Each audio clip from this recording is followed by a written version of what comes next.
touches my heart because I'm working with entrepreneurs, and it's usually males, not females.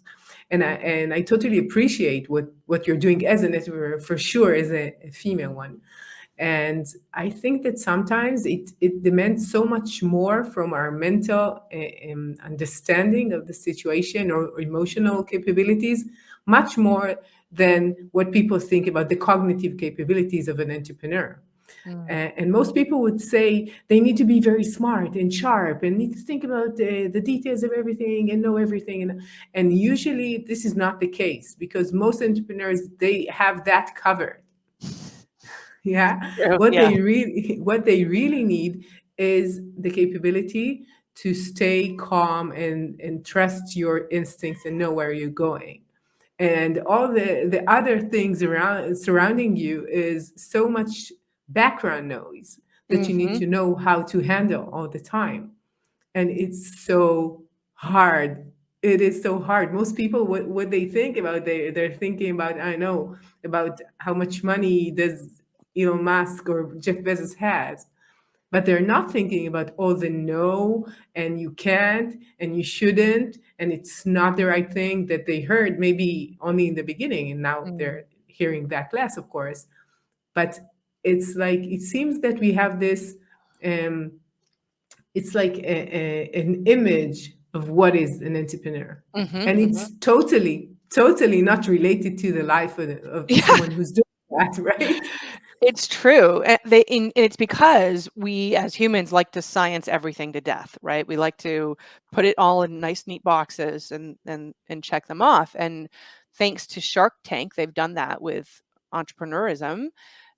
So that there's a bit of an epidemic. I was just talking to someone who runs an accelerator in Austin, Texas, about this, where investors, venture capitalists in particular, um, are have so swung that way where they're they're only looking for what they've heard checks the boxes, as opposed to taking a little time to um, recognize the human element, right, behind, that they're Yeah. actually missing out more than the average on the deals they should have invested in, right?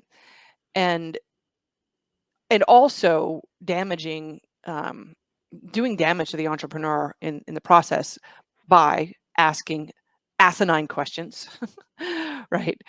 And because your instinct is to answer the question or to figure out how to answer the question, Sure.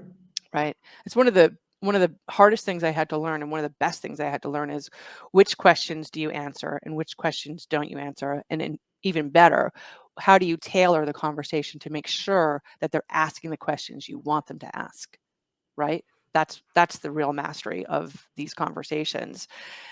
Um, the There's some telltale signs you start to learn. I call them time wasters of what those questions are.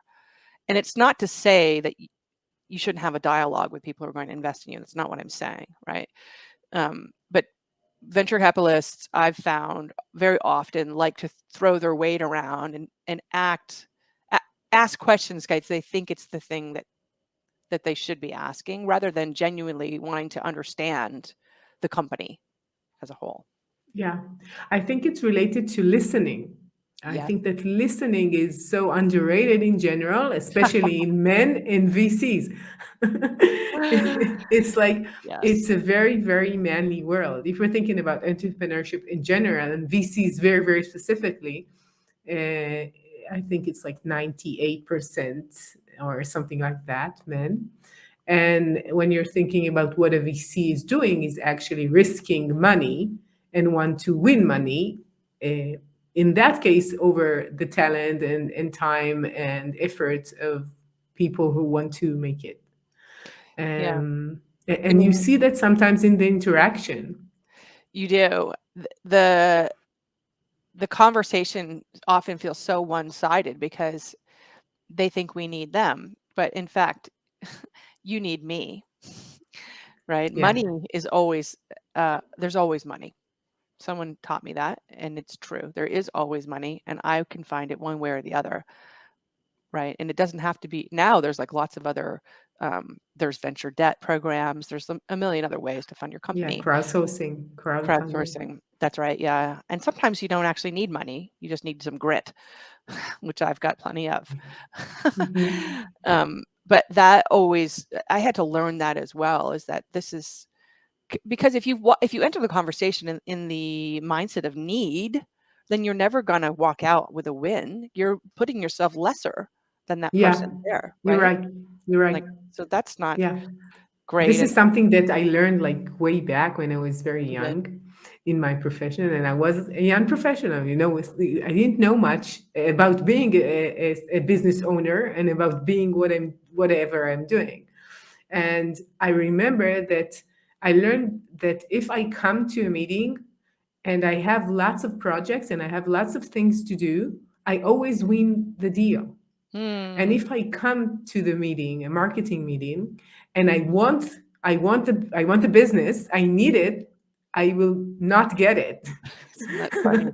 Isn't that amazing? Yeah. Yeah, because there's something you put out around that. Maybe it's a Yeah, it's confident. it's something that if you're sure you don't need it, so it's like the energy. You're not telling them, I don't need your business, I don't want this project, but what you're saying is, I know what I'm worth and I don't need it in order to get Right. along. Like, if you want my talent and my expertise, that's fine, but that's it. Right. And it's very important to have this energy when you're coming, even if you do need this investment, and even if you do want something from them. If you know that you can handle it without them, you have like two more points just at the beginning when you're coming there. Yes. And another thing is very important is to understand what is the game that you're playing, you Mm, know? mhm, mhm. And I think that sometimes women are not that good in understanding the game. So they could learn it, but usually they come like in a delay. They're starting to learn it when they're like grown-ups and kids. Yes. My 16 years old, he knows lots of things about competition and Mm, about rivalry and about getting like what you want much mm. more than me. And he's much younger than me, right? Interesting. Yeah, it's just part of part of the culture. It's part of the way that he relates. I will tell you something that comes to my mind. He went to play basketball with his friends, Mhm. and from the beginning they said, who the one who's going to lose, he's going to pay money for the one who is going to win, of course. But that was the easy part. Okay, the big thing is that he will take a picture of the winner stepping on the Ah! one who lost, Oh my and it will god! be his profile picture for 2 weeks, right? So good. and About the and ego, the I ego. never thought about it. Like, how did you come Wow. up with this plan? And Yeah. I don't know any girl 16 years old that would have think about like That's right. It this. didn't occur. It wouldn't occur. Oh my god, Yeah, that's amazing. yeah. And now Yeah. when he would be a grown up, it will not be weird for him to have this. What you're calling, like, I call the shots, you call the shots. Right. This ranking. It will be obvious for It's him the because he ranking. was stepped on.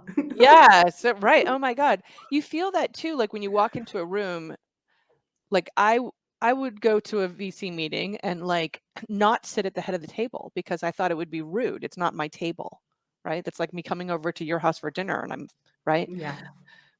But that's a check against